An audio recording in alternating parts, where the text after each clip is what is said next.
Saat ini kita akan bergabung ke Pengadilan Negeri Jakarta Pusat. Sudah ada rekan Laura Elvina di sana yang akan berbincang dengan Nur Samran, ahli toksikologi. Laura, silakan dengan laporan Anda. Ya, baik Zaki dan juga pemirsa, saat ini sidang kasus pembunuhan Wayan Mirna Salihin memang sedang diskors oleh majelis hakim dan rencananya nanti akan dilanjutkan masih dengan mendengarkan keterangan saksi ahli Michael Robertson yang merupakan ahli toksikologi dari Australia. Dan dalam keterangannya tadi, Robertson sempat mengatakan bahwa dirinya meragukan kematian Wayan Mirna Salihin disebabkan oleh sianida karena tidak ada jejak sianida di dalam otak dan juga jantung. Nah, untuk membahasnya, saat ini saya sudah bersama dengan Nur Samran, seorang ahli toksikologi yang pada persidangan sebelumnya pernah dihadirkan oleh jaksa penuntut umum. Selamat sore, Pak Nur Samran. Selamat sore. Iya. Bisa dipakai Selamat mic-nya, sore. Pak. Ya. Oke. Pak Nur Samran, terkait dengan yang saya katakan tadi bahwa ada pernyataan Robertson yang menyatakan meragukan penyebab kematian Mirna karena sianida karena tidak ada jejak sianida di dalam otak dan jantung. Bagaimana sebenarnya, benarkah harus ada jejak sianida di dalam otak dan jantung untuk seseorang yang keracunan sianida?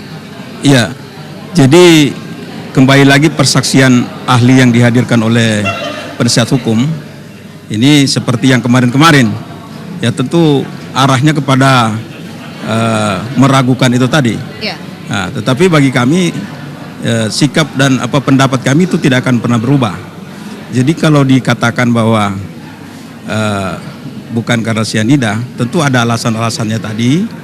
Ya, menurut mereka dengan data yang mereka punya. Iya. Nah, harus diingat bahwa kami adalah pemeriksa langsung terhadap barang bukti.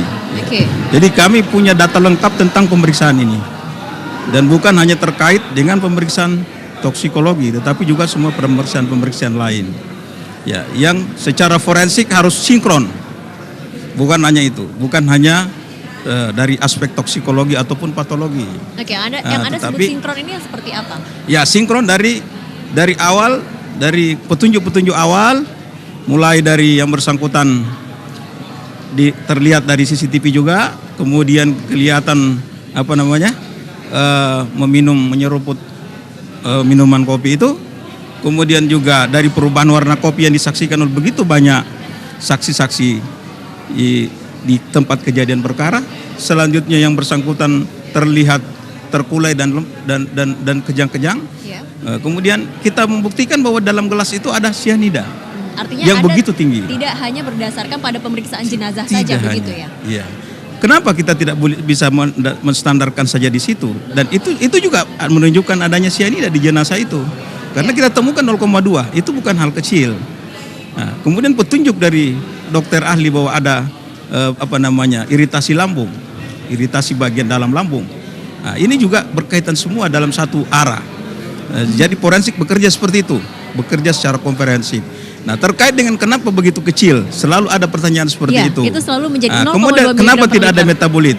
Nah, kita harus sadar bahwa kita selalu memang menginginkan kondisi yang ideal. Nah, di dalam pelaksanaan pengujian forensik, kondisi-kondisi ideal itu kadang kita tidak temukan. Ya, kadang kondisi ideal tidak temukan. Seperti ini.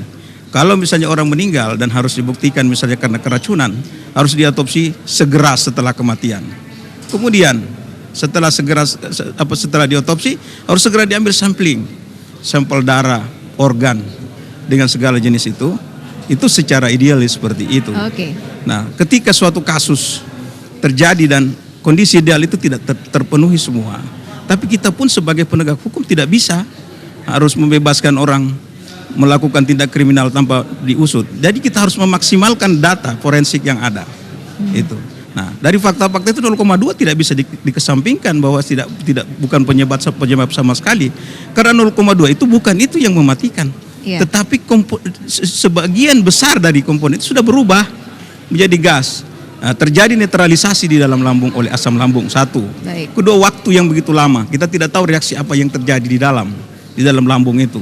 Kemudian yang ketiga, dari kalau kita telusuri referensi, ada reaksi yang namanya sintesis Strecker, di mana asam amino itu, di mana pembentukan asam amino yang dari reaksi formalin dengan sianida itu bisa membentuk asam amino. Baik. Itu Dan itu membuat semua. terdegradasinya iya. sianida ya. Karena setelah beliau yang bersangkutan meninggal ini, itu segera dilakukan embalming. Baik. Embalming dan proses penyuntikan dengan formalin dalam jumlah yang cukup besar. Nah, ini seperti yang kita tahu 3 liter. di persidangan selalu disebutkan Ya. bahwa memang sianida mudah terdegradasi, mudah hilang sifatnya. Nah, kalau misalnya dari keilmuan toksikologi sendiri Pak Nur Samran, ketika sampel itu diperiksa beberapa hari setelah waktu kematian, masih relevankah data ini dilakukan untuk pemeriksaan toksikologi? Saya kira tetap relevan untuk membuktikan apa yang ada pada saat itu, ya.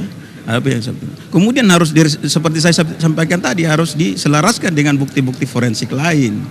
Iya. Iya. Karena tidak bisa kalau misalnya tidak ideal itu terus kita langsung tutup. Nah, kita harus ingat bahwa kasus ini bukan kasus biasa. Ini kasus kematian seseorang yang tidak diketahui penyebabnya. Kasus kematian karena racun yang jelas-jelas racunnya sudah kita tahu. Nah, kemudian ada banyak penyampaian dari saksi ahli juga yang sepertinya karena mereka ini tidak mengetahui data yang sebenarnya. Misalnya ada dari Dokter Jaya sendiri menyampaikan kemarin bahwa dia ada keyakinan sebenarnya bahwa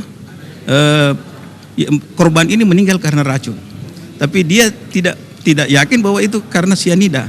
Nah, perlu saya sampaikan bahwa kami melakukan pemeriksaan bukan hanya sianida.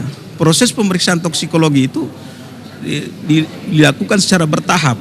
Tahap awalnya itu namanya screening. Screening method itu adalah menjaring senyawa-senyawa beracun yang ada di dalam sampel, di dalam barang bukti itu. Kemudian kita lihat yang mana yang terjaring. Misalnya dalam kasus ini yang kita temukan adalah sianida.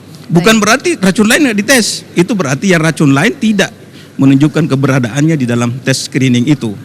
Nah, ini selalu lagi-lagi kita tanyakan Pak Samran bahwa di dalam barang bukti 4 itu semua hasilnya adalah negatif, mau arsenik ataupun sianida, bahkan itu merupakan cairan lambung Mirna 70 menit setelah kematian, walaupun memang pemeriksaannya beberapa hari setelah itu. Apakah bisa setelah 3 hari untuk sampel yang lain setelah embalming itu malah ada 0,2 mg, sedangkan yang 70 menit setelah kematian itu hasilnya negatif? Nah, ini harus kita samakan persepsi dulu. Jadi yang dimaksud tadi 70 menit setelah kematian diambil bahan itu, tetapi dilakukan analisis karena barang bukti dikirim ke kami 4 hari setelah kejadian, dilakukan analisisnya bersamaan ketika barang bukti itu datang. Jadi sama saja barang bukti dianalisis bersamaan. Bukan berarti 70 menit setelah kematian saudari Mirna ini kemudian diambil itu langsung dianalisis, tidak. Idealnya seperti apa untuk pemeriksaan toksikologi? Apakah seharusnya sesegera mungkin setelah cairan lambung itu diambil? Tentu lebih sesegera mungkin lebih baik daripada lebih lama, karena lebih lama ini kita tahu sianida ini akan mengalami peruraian dan banyak hal yang bisa membuat sianida berurai. Temperatur, derajat keasaman, sinar matahari langsung saja membuat dia terdegradasi. Kemudian reaksi enzimatik dan segala macam kita tidak tahu. Ketika kita memperdebatkan tadi, karena salah satu yang sering diperdebatkan adalah volume barang bukti 0,1 mili. Mungkin di bayangan Anda ada nggak bayangan Anda berapa volume 0,1 itu? 0,1 itu lebih kecil dari 1 tetes. 1 tetes obat mata, kalau misalnya sakit mata kita tetesi mata kita. Lebih kecil 0,1 lebih kecil dari itu, karena itu bisa 0,2 sampai 0,5 mili itu obat tetes itu. Nah, itu lebih mengatakan bahwa memang jumlahnya kecil sekali. Nah, itu kenapa kita tidak lakukan bahwa sampel ini tidak bisa dideteksi? Kita tetap lakukan deteksi. Itulah forensik. Tetapi tidak bisa melakukan deteksi secara lengkap. Nah, deteksi yang dilakukan untuk sampel itu adalah deteksi awal, misalnya pH. Ya kita tentukan. Nah, kemudian ditentukan pH juga pH tadi urutannya 0,1 itu. Nah, kemudian kita juga uji mengenai kadar sianidanya dengan uji pendahuluan. Ya, uji pendahuluan saja dilakukan di situ. Jadi bukan uji konfirmasi, belum bisa karena jumlahnya sangat sedikit. Nah, itulah yang terjadi dengan sampel 0,1 mili. Baik, Pak Samran, kalau Pak Gelgel ini pernah melakukan percobaan dengan menggunakan es kopi Vietnam dan ditambahkan sianida, apakah Anda pernah melakukan percobaan yang sama? Iya, kami pernah melakukan percobaan yang sama. yang dilakukan dengan yang saudara Gelger lakukan, sama. Dan itu menunjukkan reaksi yang sama. Nah, jadi kalau yang dikatakan oleh saksi ahli bahwa menambahkan sianid dalam gelas itu dalam jumlah yang sama dengan yang terdapat di dalam minuman kopi korban itu bisa membuat orang pingsan satu Ya, karena ada hidrogen sianida itu. Nah, ini tidak betul karena kita lakukan betul reaksi peruraian sianida itu menghasilkan dengan hidrolisis sianida di dalam air itu menghasilkan ASN. Tetapi tidak sebanyak itu yang bisa dihasilkan bisa membuat orang satu ruangan itu bisa pingsan dalam kondisi percobaan ini. Karena apa? Temperatur di dalam larutan itu tidak setinggi yang mereka bayangkan. Ini kan ice kopi ya. Jadi es kopi. Berarti kondisinya sangat dingin. Bukan panas karena ketika diseduh kopinya itu dia akan pertama mengenai esnya akan mencair. Jadi langsung mendinginkan air itu. Nah, ini penambahan pun kalau dari sudut kita bisa lihat dari CCTV timing itu dilakukan jauh setelah dilakukan penyeduhan kopi. Artinya kopi itu sudah dingin. Ya. Makanya saya bilang kemarin waktu saya bersaksi saya mengatakan bahwa pelaku itu pintar. Itu maksud saya menunggu sampai kondisi dingin supaya sianida itu bisa tidak lepas dan sebagainya. Itu yang saya maksudkan dengan pintar itu. Baik, berarti memang ada perbedaan di sini ya, bagaimana reaksi sianida dalam cairan yang dingin ataupun cairan yang panas begitu ya Pak Samran. Oke, terima kasih Pak Samran sudah bersama kami di sini. Nanti kita mungkin akan berbincang lagi karena kita masih akan kembali menyaksikan sidang pembunuhan kasus pembunuhan Wayan Mirna Salihin dari Pengadilan Negeri Jakarta Pusat dengan mendengarkan keterangan ahli Michael Robertson yang merupakan ahli toksikologi dari Australia.